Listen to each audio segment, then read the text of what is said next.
Assalamualaikum warahmatullahi wabarakatuh. Salam utut dan salam ngopi kawan-kawan sekalian. Kembali bersama Om Bob dalam Telusur dan Tutur Sejarah. Dan pada kali ini Om Bob berada di Kabupaten Boyolali, tepatnya di Desa Pengging.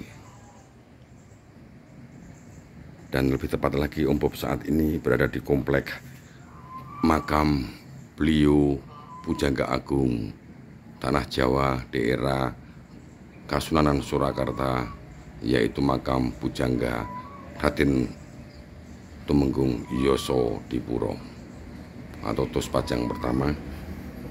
Assalamualaikum ya Aladiyar. Dan Om Bob pernah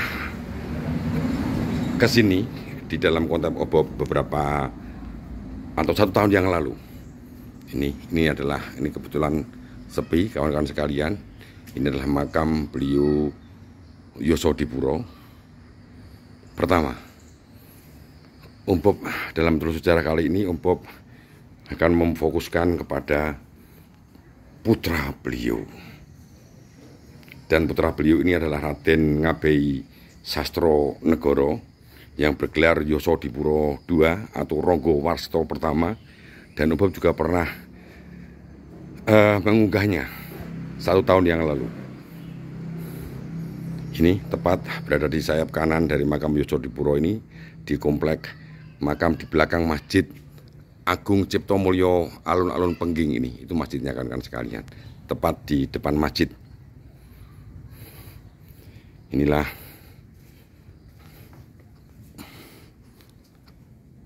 Assalamualaikum ya Allah Eyang Yosodipuro II atau Raden Tumenggung Sastronegoro. Ini beliau makamkan di sini kan sekalian. Ini adalah makam beliau.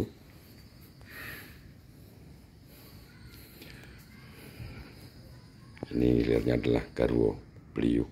Kawan-kawan sekalian, pada kesempatan ini Om Bob tidak akan menceritakan secara detail tentang biografi atau sejarah beliau karena pernah Om Bob unggah.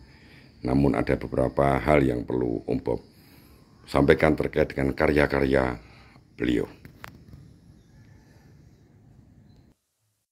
Assalamualaikum warahmatullahi wabarakatuh. Salam udut dan salam ngopi kawan-kawan sekalian. Namun Om Bob mohon maaf, di tengah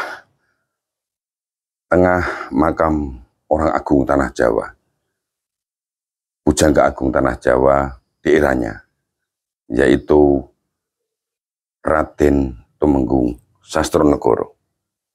Setelah ibu ini Om Bob berada di depan makam beliau di komplek pemakaman Pengging di sini. Om Bob mohon izin tidak udut dan tidak ngerokok kawan-kawan sekalian. Dan kawan-kawan sekalian, ini Om Bob 1 tahun yang lalu pernah datang ke sini dan mengupload tentang sejarah beliau Raden Tumenggung Sastronegoro. Dan kali ini kawan-kawan sekalian, Om Bob kebetulan datang lagi ke Pengging ini setelah Om Bob tertarik dengan beberapa karya daripada beliau yang Sastronegoro. Kawan-kawan sekalian, Om Bob tertarik dengan sebuah peristiwa yang terjadi saat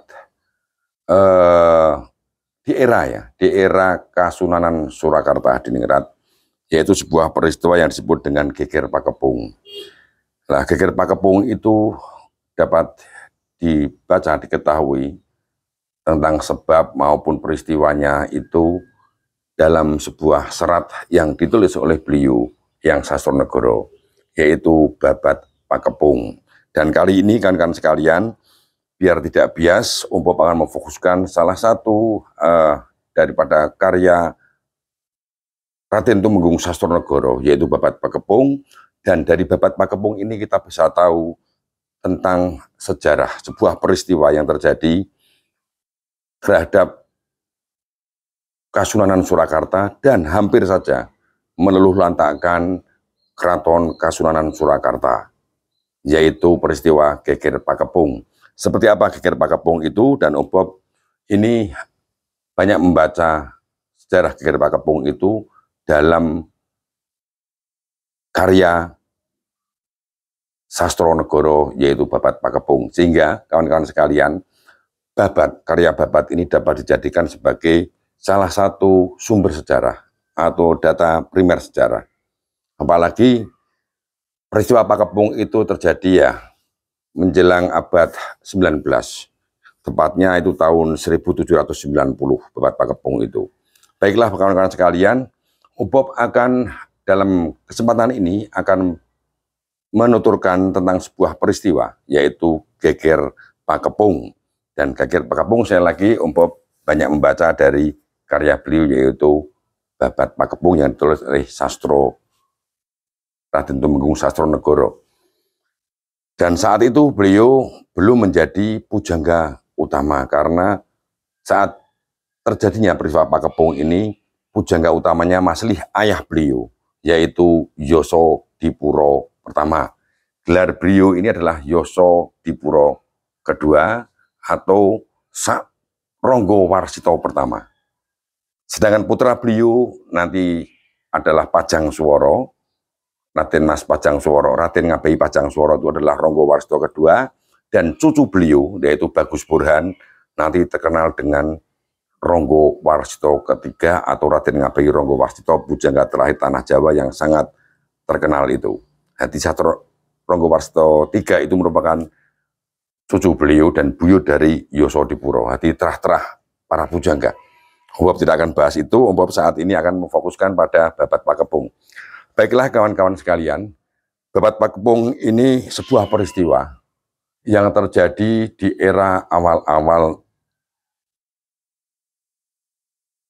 pemerintahan Pakubuwono keempat. Jadi Pakubuwono keempat itu dinobatkan menjadi Raja Kasunanan Surakarta tahun 1788, kemudian 2 tahun setelah penobatan beliau. Dan ini peristiwa ini memang sangat kawan-kawan sekalian, hampir saja meluluh lantakkan Keraton Kasunanan Surakarta, karena apa yang dilakukan atau langkah-langkah yang diambil oleh Sinuwun Pakubuwono keempat. Pakubuwono keempat ini adalah putra dari Pakubuwono ketiga dan berbeda dengan Pakubuwono ketiga. Yang kelihatan Pakubuwono keempat ini lebih kritis, lebih berani terhadap VOC, pada company, dan beliau seorang yang sangat religius. Yaitu sangat religius, sangat di dalam Babat Pakepung disebutkan beliau sangat religius, sangat mendasarkan perilakunya dengan nilai-nilai agama. Dan ini sebetulnya di awal itu sudah menjadi perhatian tersendiri dari VOC. Dan ini kawan-kawan sekalian, di awal penubatannya beliau menjadi Pakubuwono keempat ini bermula tahun 1788. Pakubuwono ketiga ini mengundang Gubernur Pesisir Timur Jawa, yaitu Jan Grif Jan Grif, untuk datang ke Keraton Kasunanan Surakarta menjadi saksi penobatan putra mahkota, yaitu nanti beliau adalah Pakubuwono keempat ini. Dan setelah kematian Pakubuwono ketiga, Jan Grif menobatkan Pakubuwono keempat sebagai penerus daripada Pakubuwono ketiga. Pakubuwono keempat ini seorang yang religius, sangat kritis, dan langkah-langkah beliau di awal pemerintahannya ini adalah membuat kebijakan-kebijakan yang meresahkan VOC. Karena beliau sangat taat sekali dengan nilai-nilai agama Islam, beliau membuat kebijakan-kebijakan yang luar biasa. Beliau memperbaiki tahun 1789, beliau itu merenovasi Masjid Agung Keraton Kasunanan Surakarta. Masih ada masjidnya kawan-kawan sekalian, dan menjadikan masjid itu sebagai pusat pemerintahan dan pusat dakwah beliau. Beliau sangat rajin menjadi khotib Jumat. Beliau kemudian membuat kebijakan-kebijakan yang sangat dipengaruhi oleh penasihat-penasihat spiritual beliau. seorang penasihat-penasihat dan para penasihat spiritual beliau ini, para kiai, ada 4 orang yang utama, yaitu Brahman, Kiai Brahman, kemudian Kiai Nur Soleh, kemudian Raden Prawiro Digdo, dan Raden Panengah. Ini 4 orang ini adalah penasihat-penasihat spiritual beliau, dan keempat penasihat beliau itu memiliki murid-murid. Dan murid-murid ini nanti yang akan memberikan bisikan-bisikan kepada Pakubuwono keempat. Pakubuwono keempat melarang seluruh penggawa-penggawa keraton untuk madat, untuk nyandu, kemudian melarang minum, kemudian mengharuskan mereka untuk selalu sholat berjamaah, dan mengganti pejabat-pejabat yang dianggap tidak sesuai dengan kehendaknya diganti oleh orang-orang dekat para penasihat spiritual. Ini yang menimbulkan kecemasan daripada VOC. Berkali-kali VOC lewat Jan Grief ya, itu memperingatkan kepada beliau Pakubuwono keempat, namun tidak digubris. Dan pihak VOC ini sudah tahu gelagat ini. Puncaknya tahun 1790, kawan-kawan sekalian, VOC mendengar kabar bahwa Talik Sandi daripada VOC di Salatiga itu mendengar kabar bahwa Pakubuwono keempat ini akan membunuh orang-orang Eropa. Entah benar apa tidak, ini adalah isu dan ini sangat mustahil kelihatannya. Karena ada isu semacam ini, dan isu kedua, bahwa orang-orang Kasunanan Surakarta, orang-orang dekat, ini daripada Pakubuwono keempat ini yang dimotori oleh 4 penasihat spiritual tadi itu, yaitu Brahman, kemudian Nur Soleh, Prawiro Digdo, dan Raden Panengah ini akan mengakuisisi, menganeksasi Yogyakarta menjadi bagian tak terpisahkan dari Mataram. Jadi ada Pakubuwono keempat ini akan menyatukan kembali Mataram menjadi satu kesatuan kerajaan yang utuh. Itu isu yang kedua. Dan ini oleh Jan Grief, yaitu Gubernur Pasisir ini mengirim 2 utusan tahun 1790, yang satu menghadap kepada Sultan Hamengkubuwono I di Yogyakarta, yang menyampaikan bahwa keresahan VOC, keresahan di Keraton Kasunanan Surakarta, karena ulah sepak terjang dan kebijakan-kebijakan daripada Pakubuwono keempat, yang di bawah kendali daripada 4 orang penasihat ini, yang akan mengakuisisi atau menganeksasi Yogyakarta. Tentu laporan ini membuat marah Hamengkubuwono I. Sementara utusan VOC yang ke Pakubuwono keempat menyampaikan bahwa Pakubuwono untuk segera menyerahkan 4 orang penasihatnya ini karena ulah kebijakan-kebijakan dari Kasunanan Surakarta ini meresahkan Keraton Kasultanan Yogyakarta dan Puro Mangkunegaran. Ini adalah politik adu domba daripada VOC, kawan-kawan sekalian. Dan inilah puncaknya, kemudian beliau tidak mau bersikeras. Pakubuwono singkatnya bersikeras tidak mau menyerahkan 4 guru spiritualnya dan penasihatnya kepada VOC. Akhirnya singkatnya Keraton Kasunanan Surakarta ini dikepung oleh bala pasukan yang pertama dari VOC, mengepung Keraton Kasunanan Surakarta. Hamengkubuwono pertama juga mengirimkan pasukannya, dan juga Puro Mangkunegaran juga mengirimkan pasukannya, mengepung daripada Keraton Kasunanan Surakarta. Dan dikepungnya Keraton Kasunanan Surakarta ini dikenal dengan geger Pakepung. Ini kawan-kawan sekalian, saat di era awal-awal kepemimpinan Pakubuwono keempat ini terjadi 2 kubu. Yang pertama adalah kubu yang dekat dengan, yang pro dengan penasihat spiritual. Ada 4 ini. Tentunya dekat dengan raja. Para punggawa internal Keraton Kasunanan Surakarta. Yang kedua, pihak-pihak yang bertentangan dengan kebijakan-kebijakan Pakubuwono keempat. Salah satunya pihak ini adalah pujangga keraton, yaitu Yosodipuro. Yosodipuro pertama. Namun bukan berarti Yosodipuro berada di pihak company, namun lebih mengedepankan kemaslahatan kesejahteraan daripada masyarakat rakyat Keraton Kasunanan Surakarta. Saat terjepit inilah ketika Keraton Kasunanan Surakarta mau digempur, beliau Sinuwun Pakubuwono keempat ini mengundang pujangga keraton, yaitu Raden Tumenggung Yosodipuro. Yosodipuro seorang pujangga yang memiliki, seorang pujangga itu memiliki kecerdasan intelektualitas, kecerdasan spiritual, kecerdasan sastra, dan lain sebagainya. Seorang penasihat. Ini beliau menyampaikan di dalam Serat Pakepung, ini yang Sasronegoro ini sangat lugas menceritakan tentang sifat kritis dari pujangga kepada Sinuwun Pakubuwono. Yosodipuro satu menasihati 4 hal pertimbangan kepada Pakubuwono yang agar Pakubuwono menuruti kehendak VOC demi kemaslahatan semuanya dengan 4 argumen alasan.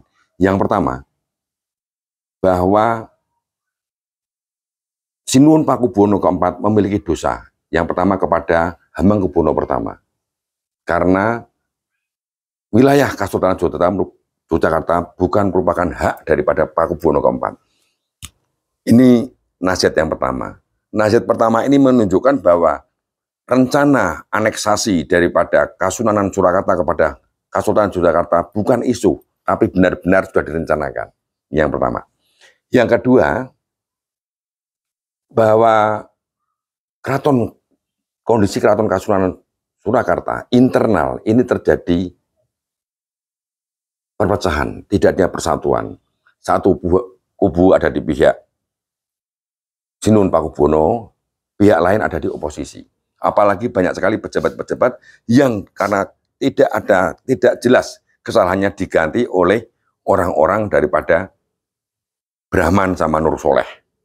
Ini diganti. Ini adalah menjadi oposisi. Yang ketiga, mohon dipertimbangkan kembali bahwa perang yang akan dilaksanakan saat ini terjadi adalah perang sia-sia karena pihak Kasunanan Surakarta tidak memiliki cukup persiapan. Waktunya sangat mepet. Dan yang keempat, untuk dipertimbangkan kepada Sinuwun Pakubuwono keempat, yaitu bahwa Sinuwun Pakubuwono atau Keraton Kasunanan Surakarta tidak memiliki pusaka yang cukup tajam atau pusaka yang menandingi pusaka daripada Sultan Hamengkubuwono pertama. Kemudian Pakubuwono keempat juga tidak memiliki Turonggo dan Kukilo. Kukilo, Pusoko, dan Turonggo ini adalah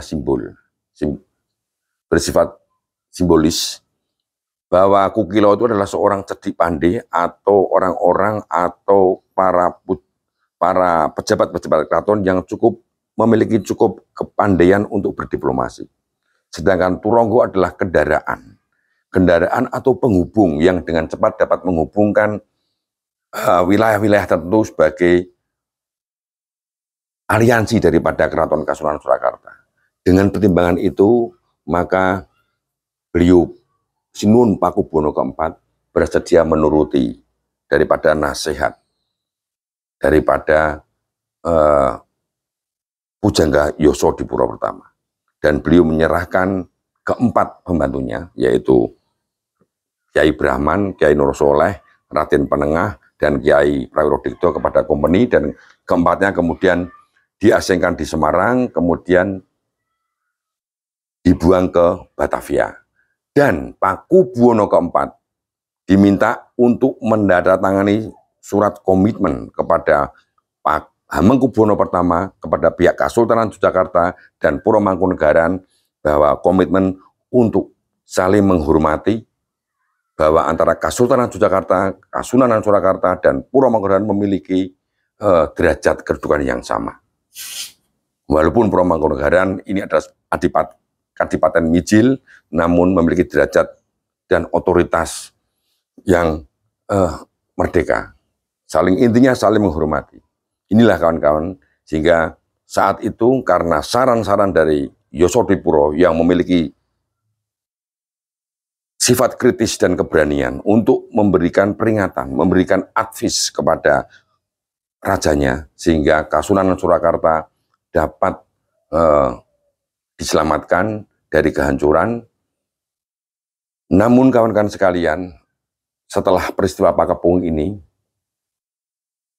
beliau Sinuhun Pakubuwono keempat terus tetap melaksanakan rutinitas sehari-hari, yaitu sebagai khotib Jumat, kemudian terus memperdalam ilmu agama. Beliau juga aktif untuk memerangi Belanda, VOC ya, memerangi VOC. Beliau aktif di dalam gerakan perlawanan terhadap Inggris juga, kemudian ikut terlibat mendukung membantu GGR Sapehi. Nantinya beliau Pakubuwono keempat ini nanti sekitar tahun 1820. Namun di era Pakubuwono keempat ini ada terjadi titik balik bahwa Keraton Kasunanan Surakarta yang selama ini tunduk kepada VOC, di era Pakubuwono keempat ini ada keberanian untuk menentang kebijakan-kebijakan VOC. Dan ini nanti dilanjutkan oleh penerus daripada Pakubuwono keempat, yaitu Pakubuwono kelima, Pakubuwono keenam, sampai Pakubuwono ke-10. Karena Pakubuwono kelima ini hanya menjabat 3 tahun. Dari 1820 sampai 1823, nanti dilanjutkan dengan Pakubuwono ke-6, yang nanti terlibat di dalam gerakan perlawanan Pangeran Diponegoro. Ini tahun 1825 sampai 1830, nanti berakibat putra beliau, 2 orang putra beliau, yaitu Raden Ngabehi Pajangsworo dan Raden Ngabehi Ronggo Susastro. Ini dibuang oleh Belanda, diculik oleh Belanda dan tidak diketahui makamnya. Sedangkan Pakubuwono ke-6 dibuang ke Ambon. Itu ceritanya panjang kawan-kawan sekalian. Itu ceritanya. Inilah hati keberanian daripada Pakubuwono keempat menentang Belanda, diteruskan oleh penerusnya sampai ke Pakubuwono ke-10 nanti. Itu kawan-kawan sekalian, secara singkat sejarah tragedi atau geger Pakepung yang terjadi di era Pakubuwono keempat di Keraton Kasunanan Surakarta Hadiningrat, dan itu bisa dilihat di dalam karya beliau Babat Pakepung. Dan dalam Babat Pakepung ini kawan-kawan sekalian melihatkan kebijaksanaan dari para pujangga, termasuk Sastronegoro ini, karena Yosodipuro dan Sastronegoro ini mengajarkan kepada Pakubuwono spiritualitas Islam itu sangat penting, namun ada makomnya masing-masing. Ketika para ulama mencampur adukan urusan ulama dan umarok, ini akan jadi permasalahan. Dan inilah contohnya. Begitu banyak nasihat-nasihat atau bisikan-bisikan dari penasihat spiritual yang ikut terlalu jauh ke dalam pemerintahan, sehingga pemerintahan ini terjadi ketidakharmonisan. Jadi peran ulama itu ada sendiri, peran umarok itu ada sendiri, agar nanti berjalan beriringan. Inilah yang diharapkan nasihat-nasihat daripada Yosodipuro dan Sastronegoro terhadap Pakubuwono keempat, dan Pakubuwono keempat akhirnya juga menyadarinya, sehingga menyerahkan 4 penasihatnya, yaitu Kiai Brahma, kemudian Kiai Nur Soleh, Kiai Prawiro dan Raden Panengah ini, dan beberapa muridnya yang nanti menduduki jabatan-jabatan. Akhirnya setelah peristiwa Pakepung ini, di samping beliau menyerahkan 4 penasihatnya dan membuat surat pernyataan atau komitmen, beliau juga harus mengembalikan pejabat-pejabat yang dulu dicopot tanpa alasan yang jelas, dikembalikan kepada posisinya kembali. Itu kan sekalian, secara singkat Babat Pakepung yang menceritakan peristiwa sejarah, yaitu geger Pakepung. Dan Om Bob nanti masih akan menyampaikan lagi di sini.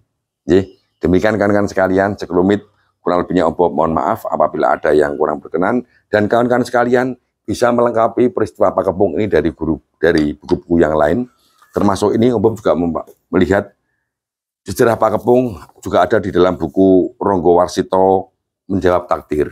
Ini dari karangan dari Sahban Yasa Susastra. Baik, Om Bob nanti setelah ini masih tempat di tempat ini, karena Om Bob akan membahas lagi karya-karya beliau yang sangat fenomenal. Kurang lebihnya Om Bob mohon maaf. Salam udut, salam ngopi. Assalamualaikum warahmatullahi wabarakatuh.